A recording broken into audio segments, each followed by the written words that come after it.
ओझर नगर परिषदेच्या निवडणुका नुकत्याच पार पडल्या. विकासाच्या मुद्द्यावर ओझरकरांनी भरभरून मतदान केले.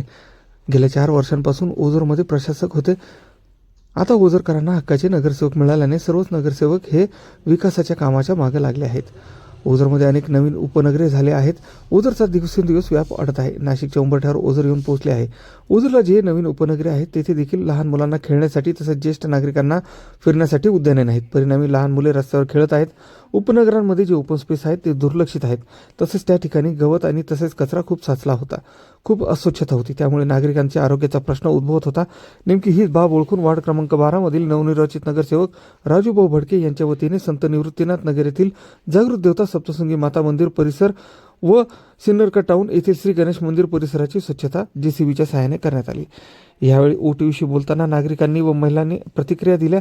ओझर नगर परिषदेच्या सर्व नवनिर्वाचित नगरसेवक, नगराध्यक्ष, मुख्याधिकारी यांनी सर्व ओपन स्पेसची मोजणी करून जागा मोकळी करून द्यावी व तेथे उद्याने व खेळण्यासाठी मैदाने बनवावेत अशी मागणी नागरिक तसे लहान मुले करीत आहेत. क्रमांक 12 मध्ये राजू भडके यांच्यातर्फे साईधाम निवृत्तीनाथ नगरमध्ये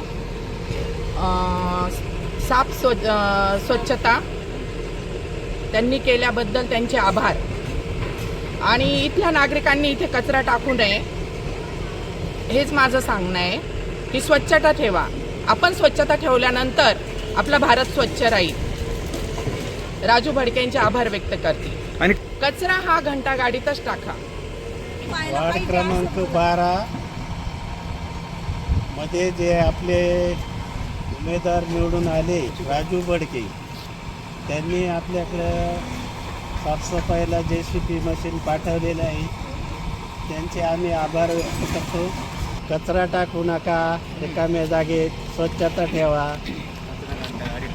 कचरा घंटा गाडीतच टाका आणि काळजी घ्या आपल्या परिसराची, स्वच्छता ठेवा हेच आवाहन करतो. ताई तुम्ही बोला. 5-6 महिने 6-7 महिन्यानंतर अशी JCB त्यांनी पाठवावा, साफसफाई करून घ्यावा. आम्हाला एवढीच विनंती त्यांना सांगायची. बाकी त्यांना धन्यवाद. आणि नागरिकांनी काय केलं पाहिजे? नागरिकांनी केलं पाहिजे, आपल्या परिसराची काळजी घेतली पाहिजे, स्वच्छ ठेवायला पाहिजे. आणि पुन्हा कसं आहे, सर्व गोष्टीवरती त्यांनी लक्ष ठेवायला पाहिजे. कोणाला बघताना त्यांनी कचऱ्यावरती लक्ष ठेवायचं का बुवा, त्या बाईला सांगायचं का कचरा घंटा गाडी येते त्यात कचरा टाकायचा, इकडं तिकडं टाकायचा नाही. पण ते ऐकत नसल्यामुळं तरी पण आम्ही खूप काळजी घेणार आहे याच्या पुढं आणि त्यांना मी आभार करते.